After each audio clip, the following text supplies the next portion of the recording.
국내 최고의 NBA 정품 저지 스토어를 소개해드려 볼게요. 네이버에 영어로 저지월드라고 검색하시면 맨 위에 스토어 링크가 뜹니다. 들어가 보시면 나이키, 미첼 앤네스의 스윙맨 또는 어센틱 저지들을 보실 수 있습니다. 저지월드의 장점은 국내에서 보기 어려운 다양한 저지들을 보유하고 있다는 점과 직구와 비교했을 때도 저렴한 가격에 판매되고 있다는 점입니다. 또한 친절한 사장님께서 사이즈 상담은 물론 NBA 수다도 함께 떨어주실 수 있다고 하니 농구 저지 구매하실 일이 있다면 저지월드에서 구매해보시는 걸 추천드리겠습니다.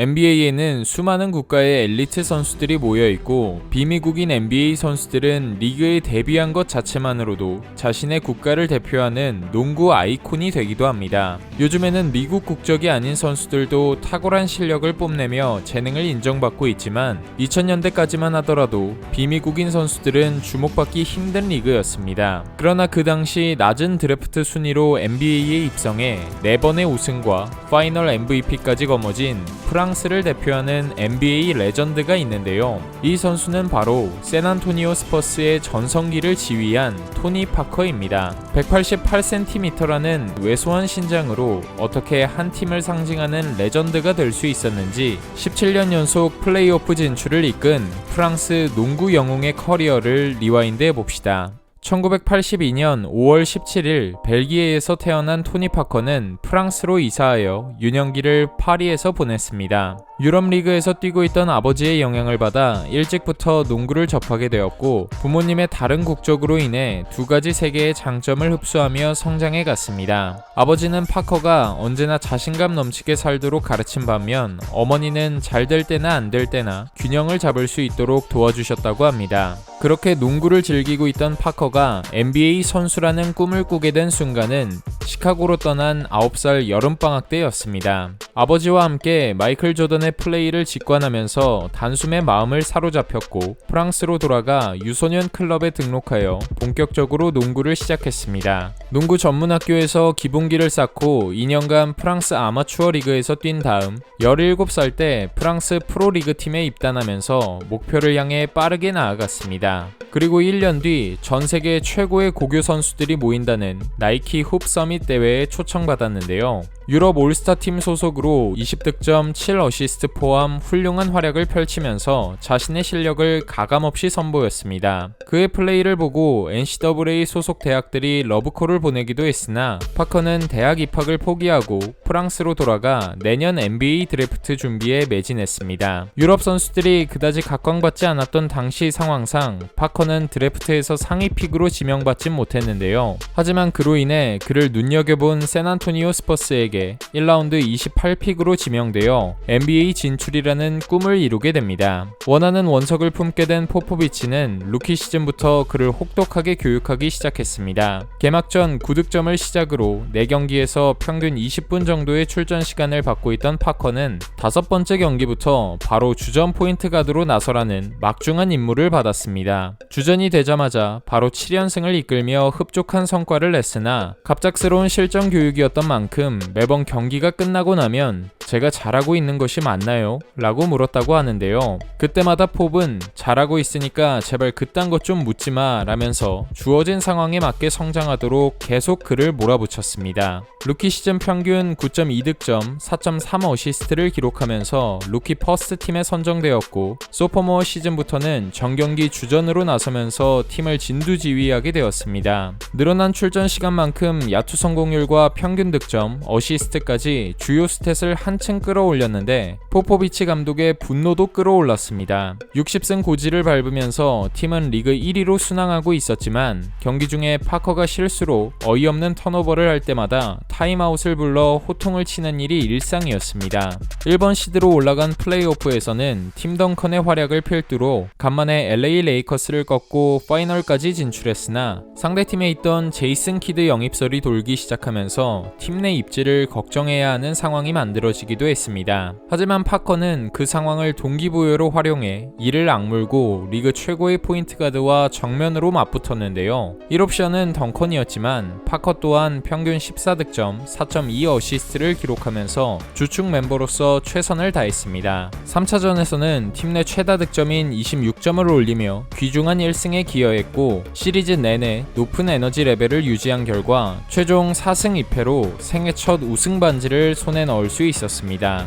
우승팀의 일원으로서 큰 경험치를 쌓은 파커는 03-04 시즌부터 연습 때 익힌 패턴을 스스로 선택해 사용하라는 주도권을 받게 되었고 덩컨 중심의 시스템 농구를 유기적으로 이끌면서 서부의 강호로 명맥을 이어갔습니다. 2004년에는 전당포 라인업을 꾸린 레이커스에게 패배하면서 파이널 진출에 실패했지만 레이커스가 부진했던 다음 해에 바로 파이널 무대로 돌아올 수 있었습니다. 상대는 리그에서 가장 끈적한 수비를 구사하는 디트로이트 피스톤즈였고 이미 샌안토니오의 픽앤롤이 간파된 상황이었기에 파커의 공격 전개 능력이 더욱 중요해지는 시리즈였습니다. 한 팀이 한 경기에 100점을 넘긴 경기는 4차전 딱 한 경기뿐이었던 만큼 파이널은 저득점 양상으로 7차전까지 팽팽하게 이어졌고 결국 덩컨과 지노빌리의 지원 사격에 힘입어 두 번째 우승을 거머쥘 수 있었습니다. 장신 선수를 앞에 두고도 유유히 득점을 만들어내는 그의 시그니처 티어드롭과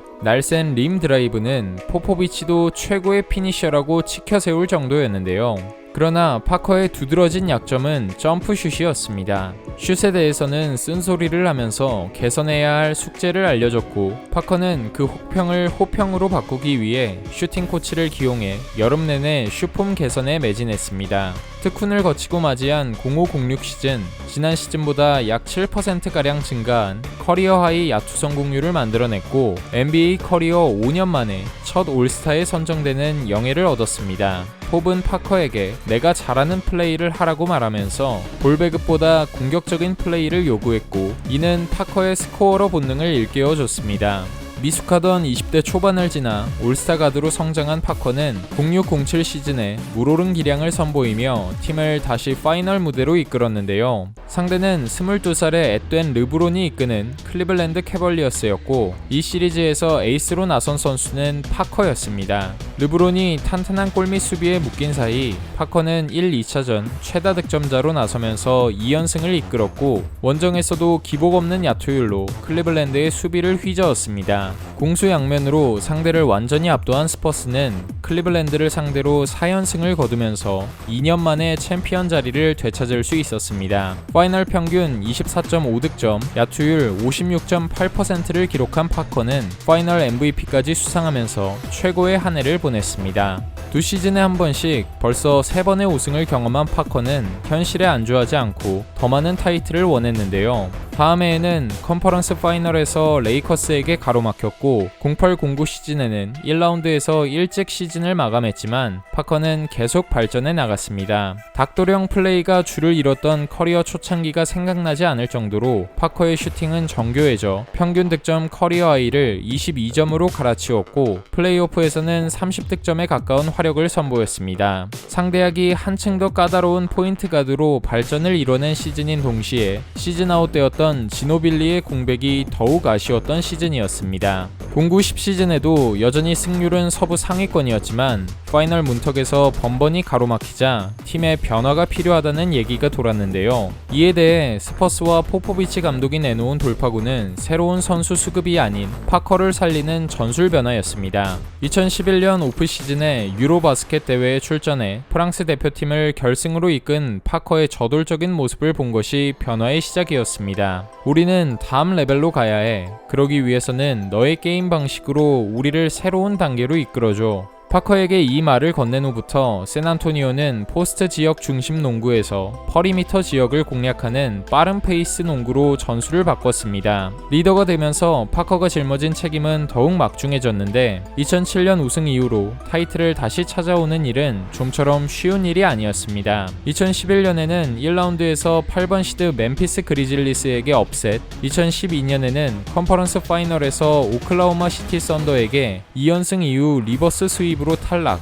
2013년에는 마침내 고비를 다 이겨내고 6년 만에 파이널에 올랐으나 6, 7차전에 통안의 패배를 당하는 등 수없이 좌절감을 맛봐야 했습니다. 이 과정에서 리더의 무게감을 실감한 파커는 이렇게 어려움을 토로하기도 했었습니다. 충격적인 패배를 빠르게 털어내고 스퍼스 팀원들은 모두 다음 시즌을 준비하기 시작했는데요. 드리블 횟수를 줄이고 일사불란한 움직임과 패스워크를 통해 오픈 찬스를 만드는 공격 패턴을 여름 내내 가다듬고 13-14 시즌을 맞이했습니다. 정규 시즌 초반 단독 리그 1위 자리를 내주지 않았고 플레이오프에서도 쭉 기세를 이어가면서 다시 한번 3핏을 노리는 마이애미 히트를 만나게 됩니다. 베테랑 빅3와 카와이 레너드, 데니 그린 등 신구 조화가 완벽하게 이뤄진 스퍼스는 2점 차로 아쉽게 경기를 내준 2차전을 빼고 매 경기 두 자릿수 이상 월등한 전력 차이를 보여주면서 서력에 성공했습니다. 파이널 MVP는 공수 양면으로 깜짝 활약을 해준 레너드에게 돌아갔지만 파커를 포함한 팀원 전체가 모두 골고루 활약한 한 팀으로서 완벽한 경기력을 보여준 아름다운 파이널 승리였습니다. 파커와 지노빌리 그리고 덩컨까지 샌안토니오의 황금기를 이끈 트리오는 2년 후 덩컨의 은퇴로 마침표가 찍혔고 새로운 서부의 강자에게 챔피언 자리를 내주면서 파커는 주인공에서 조연으로 내려오는 것을 당연히 여겼습니다. 2017년 플레이오프에서 대퇴사두근 부상을 당해 수술을 받으면서 선수 생활에 큰 위기를 맞았지만 투지를 보이며 6개월 만에 코트에 복귀한 파커는 데뷔 시즌 이후 처음으로 벤치에서 출전하는 역할을 받아들였습니다. 그리고 자유계약 선수가 된 2018년 여름에는 자신의 어릴 적 우상이었던 마이클 조던의 전화를 받아 그의 구단인 샬럿 호네츠로 이적을 택했고 스퍼스에서 17년간 짊어지고 있던 책임감을 드디어 놓을 수 있었습니다. 포포비치 감독은 20년 가까이 함께한 제자에게 따뜻한 말을 건넸는데요. 샌안토니오에서 통산 72%의 승률을 기록하고 4번의 우승에 공헌한 파커의 등번호 9번은 2019년 11월 영구 결번으로 지정되면서 커리어를 함께한 팀 덩컨, 지노빌리와 어깨를 나란히 했습니다.